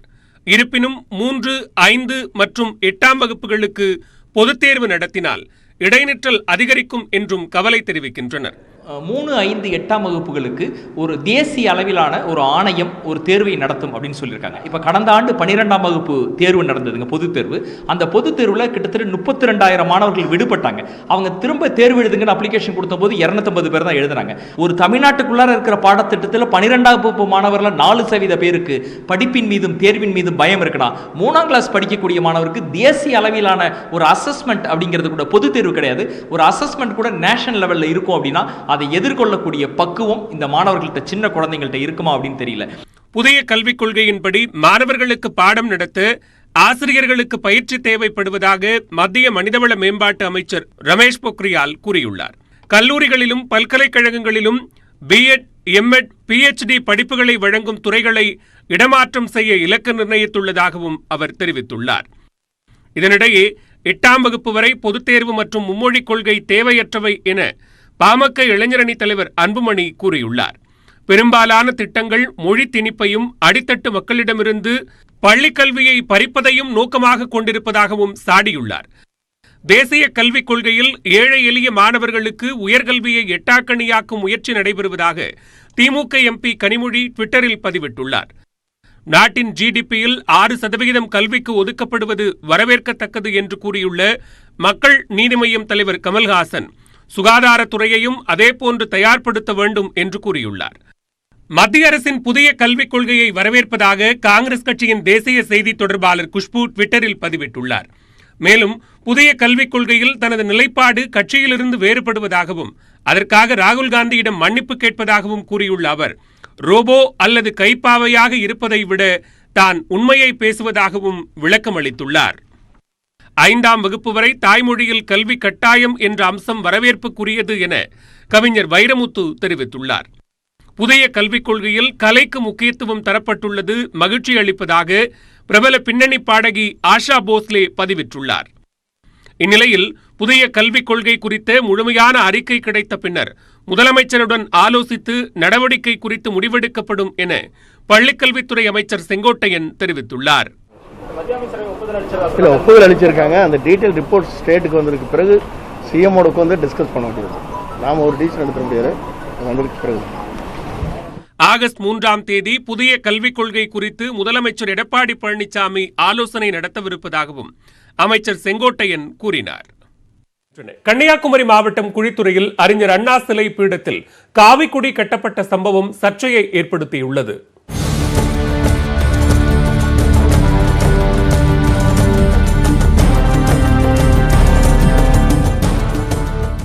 கன்னியாகுமரி மாவட்டம் குழித்துறை சந்திப்பில் உள்ள அறிஞர் அண்ணா சிலை பீடத்தில் காவிக்கொடி கட்டப்பட்டதோடு அருகே குப்பைகளும் போடப்பட்டிருந்தன. அதிகாலையில் இதை பார்த்து அதிர்ச்சியடைந்த பொதுமக்கள் போலீசாருக்கு தகவல் தெரிவித்தனர். அங்கு வந்த போலீசார் காவிக்கொடியையும் குப்பைகளையும் அகற்றினர். சில நாட்களுக்கு முன்பு கோவையில் பெரியார் சிலை மீது காவி சாயம் பூசப்பட்டது. புதுச்சேரியில் அமைந்துள்ள எம்ஜிஆர் சிலைக்கு காவி துண்டு போடப்பட்டது. இதைத் தொடர்ந்து கன்னியாகுமரியில் அண்ணா சிலையும் அவமதிக்கப்பட்டுள்ளது. இதற்கு கடும் கண்டனம் தெரிவித்துள்ள துணை முதலமைச்சர் ஓ பன்னீர்செல்வம், சட்டம் ஒழுங்கு சமூக ஒற்றுமையை சீர்குலைக்கும் செயல்களில் ஈடுபடுபவர்கள் யாராக இருந்தாலும் கடும் நடவடிக்கை எடுக்கப்படும் என ட்விட்டரில் பதிவிட்டுள்ளார். தங்களை அடையாளம் காட்டிக்கொள்ள தனித்தன்மை இல்லாததால் மறைந்த மாமேதைகள் மீது வன்மம் காட்டுவதாக கண்டனம் தெரிவித்துள்ள திமுக தலைவர் மு க ஸ்டாலின், குற்றவாளிகளை விரைந்து கைது செய்ய வேண்டும் எனவும் வலியுறுத்தியுள்ளார். அண்ணா சிலையை அவமதித்தது தமிழ் அன்னையையே களங்கப்படுத்திய செயல் என மதிமுக பொதுச் செயலாளர் வைகோ தெரிவித்துள்ளார். அண்ணா சிலை மீது காவிக்கொடி கட்டியவர்களை குண்டர் சட்டத்தில் கைது செய்ய வேண்டும் என பாமக நிறுவனர் ராமதாஸ் வலியுறுத்தியுள்ளார். தலைவர்கள் சிலையை அவமதிப்பவர்கள் மீது அரசு உரிய நடவடிக்கை எடுக்காததாலேயே இதுபோன்ற செயல்கள் தொடர்வதாக அமமுக பொதுச் செயலாளர் டிடிவி தினகரன் குற்றம் சாட்டியுள்ளார். இதேபோல் பாஜக மாநில பொதுச் செயலாளர் கே டி ராகவன், திக தலைவர் கே வீரமணி உள்ளிட்டோரும் அண்ணா சிலை அவமதிக்கப்பட்டதற்கு கண்டனம் தெரிவித்துள்ளனர். இதனிடையே அண்ணா சிலை அவமதிப்பு தொடர்பாக வழக்கு பதிவு செய்த களியக்காவிளை போலீசார் திருத்துவபுரம் பகுதியைச் சேர்ந்த தங்கராஜ் என்பவரை கைது செய்தனர். கைது செய்யப்பட்ட நபர் மனநலம் பாதிக்கப்பட்டவர் என்றும் போலீஸ் தரப்பில் தெரிவிக்கப்பட்டுள்ளது. இதனிடையே சிலை அருகே திமுக எம்எல்ஏ மனோ தங்கராஜ் தலைமையில் கூடிய திமுக நிர்வாகிகள் சிலை அவமதிக்கப்பட்டது தொடர்பாக நடவடிக்கை எடுக்கப்பட வேண்டும் என வலியுறுத்தினர். இதனிடையே அண்ணா சிலை பீடத்தில் காவி கொடி கட்டியவர் மனநிலை பாதிக்கப்பட்டவர் என தகவல் வெளியாகியுள்ளது. போலீசார் நடத்திய ஆய்வில் சிக்கிய சிசிடிவி காட்சியில் 27ஆம் தேதி மதியம் மனநிலை பாதிக்கப்பட்டவர் ஏறுவது போன்ற காட்சிகள் பதிவாகியிருந்தது. தங்கராஜ் என்ற அந்த நபர் கண்ணில் தென்படும் ஆடை உள்ளிட்ட பொருட்களை தோரணம் போல் தொங்கவிடும் வழக்கத்தை கொண்டிருப்பவர் என்பதும் விசாரணையில் தெரியவந்துள்ளது.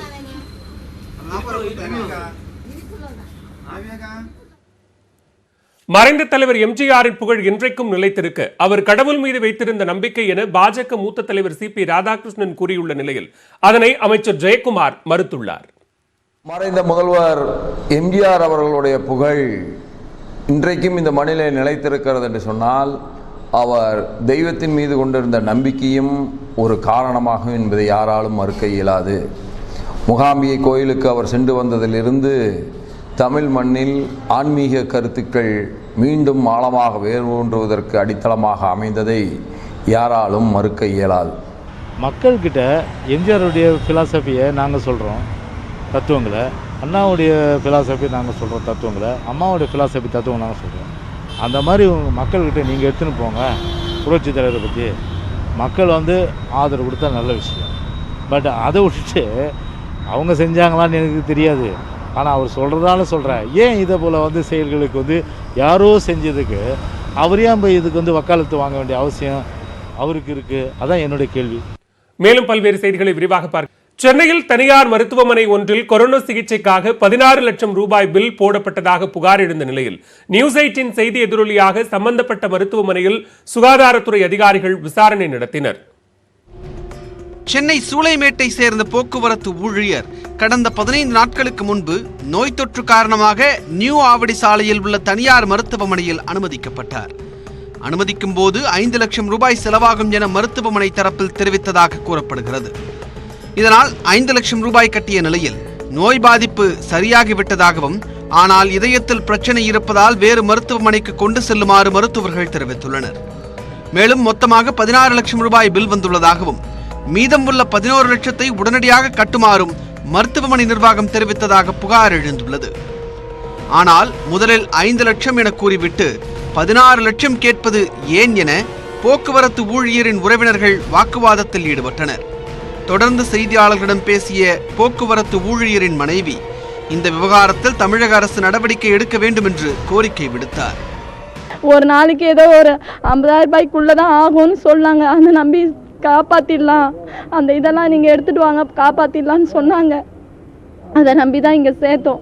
அப்புறம் பாக்டீரியானாங்க, அதுனாங்க இதுனாங்க. 15 நாள் போயிடுச்சு. இப்போ திடீர்னு கிட்னி இது அன்னைக்கு கிட்னி ஃபெயிலியர்னே சொல்லிட்டாங்க சுத்தமாக. அப்புறம் ஒன்றும் இல்லைன்னாங்க. அப்புறம் மறுநாள் ஏதோ ஒர்க் பண்ணுது அப்படின்னு சொன்னாங்க. சரி ஏதோ நான் இது ஆயிடுவார் க்யூர் ஆயிடுவாருன்னு தான் இது பண்ணோம். இன்றைக்கி திடீர்னு கூப்பிட்டு ஹார்ட் ப்ராப்ளமு, நீங்கள் வேறு எங்கன்னா போங்க, 10 லட்சத்தை வச்சுட்டு போங்கன்றாங்க. என் ஹஸ்பண்ட் வந்து கவர்மெண்ட் சர்வெண்ட் தாங்க. எனக்கு 2 குழந்தைங்க இருக்காங்க, அவங்க படிக்கிறாங்க. நாங்கள் என்ன பண்ணுறதுன்னு தெரில. இதுக்கு முதலமைச்சர் எடப்பாடி தான், அவர் தான் பதில் சொல்லணும் எங்களுக்கு. உறவினர்கள் 50க்கும் மேற்பட்டோர் குவிந்த நிலையில் அங்கு வந்த போலீசார் மருத்துவமனை நிர்வாகத்துடன் பேச்சுவார்த்தை நடத்தினர். இதையடுத்து கட்டணத்தை குறைப்பதாக ஒப்புக்கொண்ட மருத்துவமனை நிர்வாகம் மீதம் உள்ள 11 லட்சத்திற்கு பதிலாக 7,20,000 ரூபாய் கொடுக்க வேண்டும் என்று தெரிவித்தது. இதற்கு ஒப்புக்கொண்ட நோயாளியின் உறவினர்கள் மீதம் உள்ள 7,20,000 சேர்த்து மொத்தமாக 12,20,000 ரூபாய் வழங்கினர். தொடர்ந்து பாதிக்கப்பட்ட போக்குவரத்து ஊழியர் சென்னை ராஜீவ்காந்தி அரசு மருத்துவமனையில் அனுமதிக்கப்பட்டார். இந்நிலையில் கொரோனாவால் பாதிக்கப்பட்டவரிடம் அரசு நிர்ணயித்ததை விட அதிக கட்டணத்தை தனியார் மருத்துவமனை வசூலித்ததா என்பது குறித்து உரிய விசாரணை நடத்தப்படும் என சுகாதாரத்துறை செயலாளர் ராதாகிருஷ்ணன் தெரிவித்துள்ளார். கோவிட்க்கு என்ன சப்ஜெக்ட்? கோவிட் தான் அவங்க அட்மிட் பண்ணது. அதுக்கப்புறம் அவங்களுக்கு வந்து ஹார்ட் இஷ்யூ அது இதுன்னு சொல்லி அதுக்குன்னு whatever is the reasonable billing அதை அவங்க அரைவ் பண்ணிட்டு அதுக்கு மேல எக்ஸஸ் பில்லிங்க பண்ணிடுவாங்க. பட் எனி இஷ்யூல we have to give opportunity இல்லையா? என்ன நடந்ததுன்னு கேட்காம நம்ம வந்து இது 5 lakhs 3 lakhs அப்படின்னு கட்ட பஞ்சாயத்து மாதிரி இருக்காது. ப்ரொஃபஷனலா ஜியோ படி பர் டே சார்ஜ் எவ்வளவு ஃபார் கோவிட், அதர் சார்ஜ் எவ்வளோ அப்படிங்கிறதுக்கு அரைவ் பண்ணிட்டு பண்ணிடுவாங்க. பட் நான் தயவு செய்து சொல்றேங்க, யாரா இருந்தாலும் கவர்மெண்ட் ஹாஸ்பிட்டல்ல நல்ல ட்ரீட்மெண்ட் 10,000 பேரை குணப்படுத்தினால் பெட்டர் தென் ஒரு private hospital where they get opportunity for few people. அதுதான் என்னோட சின்சியர் அட்வைஸுங்க. இதனிடையே கொரோனாவிற்காக சிகிச்சை பெற வந்த போக்குவரத்து ஊழியருக்கு இதயம் மற்றும் சிறுநீரக கோளாறு இருந்ததால் தான் அதிக அளவில் பில் வந்ததாக மருத்துவமனை தரப்பில் தெரிவிக்கப்பட்டுள்ளது. நியூஸ் 18 தொலைக்காட்சியில் செய்தி வெளியானதை அடுத்து நியூ ஆவடி சாலையில் உள்ள பீவல் மருத்துவமனையில் சுகாதாரத்துறை அதிகாரிகள் ஆய்வு நடத்தி ஆவணங்களை சோதனையிட்டனர். சென்னையில் 22 கேரட் ஆபரண தங்கத்தின் விலை சவரனுக்கு 144 ரூபாய் அதிகரித்து 40,744 ரூபாய்க்கு விற்கப்பட்டது. மாலை நிலவரப்படி 1 கிராம் 5,093 ரூபாயாக உள்ளது. வெள்ளி விலை 1 ரூபாய் 60 காசுகள் குறைந்து 70 ரூபாய் 20 காசுகளாக இருக்கிறது. அடுத்து வரும் நாட்களிலும் தங்கத்தின் விலை சவரன் 50,000 ரூபாய் வரை உயர வாய்ப்புள்ளதாக வணிகர்கள் கணித்துள்ளனர். தங்கத்தின் விலை நாளுக்கு நாள் புதிய உச்சங்களை தொட்டு வருகிறது. கொரோனா காலத்தில் மற்ற வர்த்தகங்கள் முடங்கியுள்ள நிலையில் தங்கத்தின் மீதான மோகம் ஏன் என்ற காரணத்தை தற்போது பார்க்கலாம். 2020ஆம் ஆண்டை பொறுத்தவரை தங்கத்தின் மீதான முதலீடு மட்டுமே மிகப்பெரிய லாபத்தை கொடுத்து வருகிறது. தங்கத்தின் விலை கொரோனா பரவலின் வேகத்தை விட அதிகரித்து வருகிறது. 10 கிராம் தங்கத்தின் விலை 50,000 கடந்த போதும் அதன் மீதான முதலீடு அதிகரித்துக் கொண்டே வருகிறது. இந்த ஆண்டு ஜனவரி மாதம் 1 தேதியில் இருந்து இன்று வரை தங்கத்தின் விலை 35 விழுக்காடு வரை அதிகரித்துள்ளது. இதேபோல தங்கத்தின் மீதான முதலீடு மட்டுமே முதலீட்டாளர்களுக்கு அதிக லாபத்தை ஈட்டி தந்துள்ளது. தங்கத்தில் முதலீடு செய்தவர்களுக்கு 34.2% லாபம் கிடைத்திருக்கிறது. வங்கி முதலீடுகளில் 5% மட்டும் லாபம் கிடைத்துள்ளது. ரியல் எஸ்டேட், சிறிய மற்றும் பெரு பங்கு முதலீடுகள், பங்குச்சந்தைகள் உள்ளிட்டவற்றில் முதலீடு செய்தவர்களுக்கு பெரும் இழப்பு ஏற்பட்டுள்ளது. 1920ஆம் ஆண்டு முதலே தங்கத்தின் விலை ஏறு முகத்திலேயே உள்ளது. 2006ஆம் ஆண்டு வரை 10 கிராம் தங்கத்தின் விலை 10,000 ரூபாய்க்கு கீழேதான் இருந்தது. கடந்த 10 ஆண்டுகளில் 141 விழுக்காடு விலை அதிகரித்துள்ளது. 1970ஆம் ஆண்டு 184 ரூபாய்க்கு விற்கப்பட்ட 10 கிராம் தங்கம் 2010ஆம் ஆண்டு 18,500 ரூபாயாக உயர்ந்திருந்தது. தற்போது 55,000ஐ கடந்துள்ளது. தங்கத்தின் விலை ஜெட் வேகத்தில் அதிகரிக்க பல காரணங்கள் முன்வைக்கப்படுகின்றன. முக்கியமான காரணமாக கூறப்படுவது கொரோனா வைரஸின் தாக்கம். வங்கிகளில் வழங்கப்படும் குறைந்த வட்டி, அமெரிக்கா சீனா இடையிலான வர்த்தக போர், சர்வதேச பொருளாதார மந்தநிலை, ஆசிய பங்குச்சந்தைகளில் ஏற்பட்டிருக்கும் வீழ்ச்சி, இந்திய ரூபாயின் மதிப்பின் சரிவு ஆகியவை தங்கத்தின் விலையேற்றத்திற்கான காரணிகளாகும். தங்கத்தின் மீது பல வகையான முதலீடுகள் உள்ளன. அதில் முக்கியமானது ஆபரணத்தின் மீதான மக்களின் மோகம். ஆபரணங்களின் வடிவிலேயே 47% தங்கம் முதலீடு செய்யப்படுகிறது. தனிநபர்களின் மூலம் 21.6 விழுக்காடும், மற்ற வகைகளில் 14.2 விழுக்காடும் முதலீடு செய்யப்படுகின்றன. அதிகாரப்பூர்வ இருப்பில் 17.2 விழுக்காடு வைக்கப்பட்டுள்ளது. கொரோனா ஊரடங்கு காரணமாக வருமானமின்றி தவிக்கும் தனது குடும்பத்திற்கு உதவ 11ஆம் வகுப்பு முடித்த மாணவர் ஒருவர் பனையேறும் தொழிலில் ஈடுபட்டு வருகிறார்.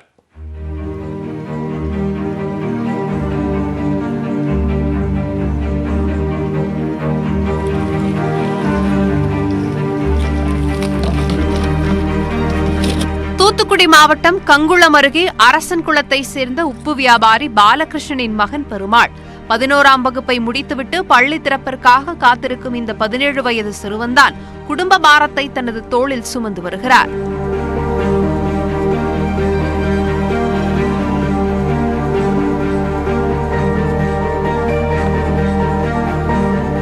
கொரோனா ஊரடங்கால் போதிய வருமானம் கிடைக்காமல் தந்தை தவிப்பதை அறிந்த பெருமாள் தாத்தா தனக்கு கற்றுக் கொடுத்த பனையேறும் தொழிலை கையில் எடுத்தார். காலை 5 மணிக்கெல்லாம் பனையேற தொடங்கும் இவர் ஒவ்வொரு மரத்திலும் பதநீரை சேகரிக்கிறார்.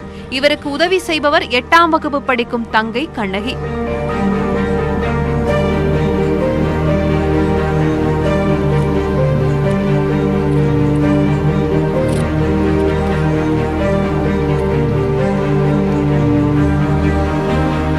சேகரிக்கும் பதநீரை காய்ச்சும் இடத்திற்கு கொண்டு சென்று கருப்பட்டி காய்ச்ச உதவுகிறார்.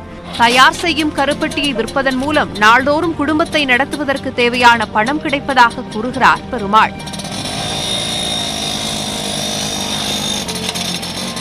கொரோனா டைமில் அதுவும் ரொம்ப ஊரடங்குனால எங்களுக்கு வீட்டுக்கு செலவு கூட பைசா இல்லாமல் முடிஞ்சுட்டு நிற்கிறாங்க.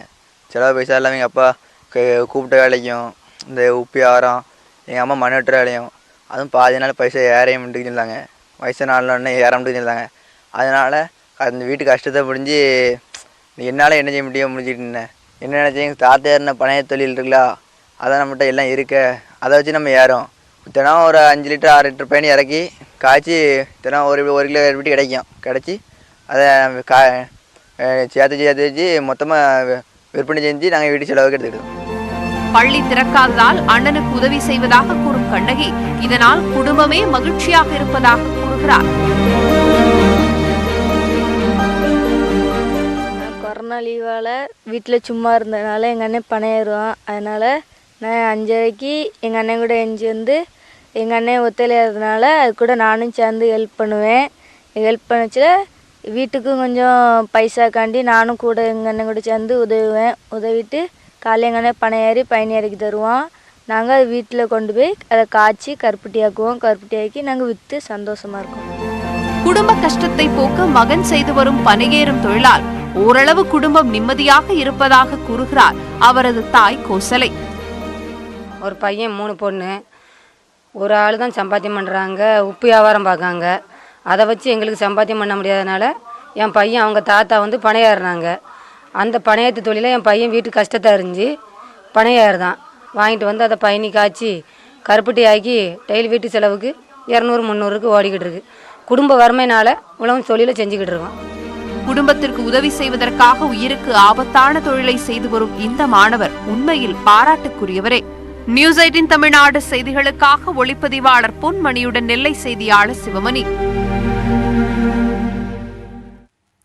மேலும் பல்வேறு செய்திகளை உடனுக்குடன் தெரிந்து கொள்ள நியூஸ் 18 தமிழ்நாடு தொலைக்காட்சியின் Facebook, Twitter மற்றும் YouTube உள்ளிட்ட வலைதள பக்கங்களை பார்க்கவும்.